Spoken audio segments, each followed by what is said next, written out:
This is Hannibal here with a daily wrestling news update. I truly think AEW is the most bizarre and wasteful company of all time. Ric Flair was at Dynamite last night. That's a picture of him and Steamboat. Steamboat was used on camera.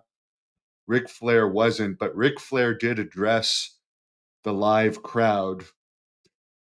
And I looked it up. Apparently, despite rumors he was released by AEW in July 2024, he's actually been under contract with AEW since November 2023. And they've literally barely used him. They're at their lowest levels in ratings and attendance that they've ever been in. And they bring Ric Flair to the show last night and they don't even advertise he's going to be there or put him on TV. I am sorry, but that's the stupidity of that as a wrestling promoter and wrestling fan. It just doesn't make sense. Why you'd have him under contract but not managing anyone. He's better known than anyone on your roster.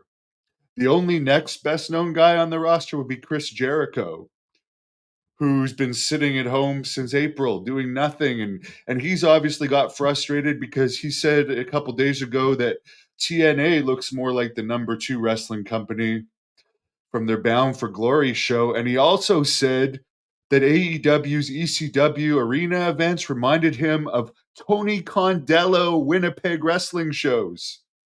And if you don't know who that is, that's like a notoriously shady and cheap Winnipeg wrestling promoter that takes credit for training Roddy Piper, which Piper denies. But what?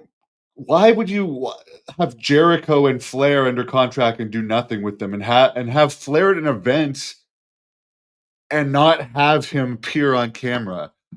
I know Triple H said Cena was the greatest of all time. To me, it's either Flair or Hogan. Hogan made more money and drew more than Flair, but Flair had a longer shelf life and is just as recognized as Hogan overall.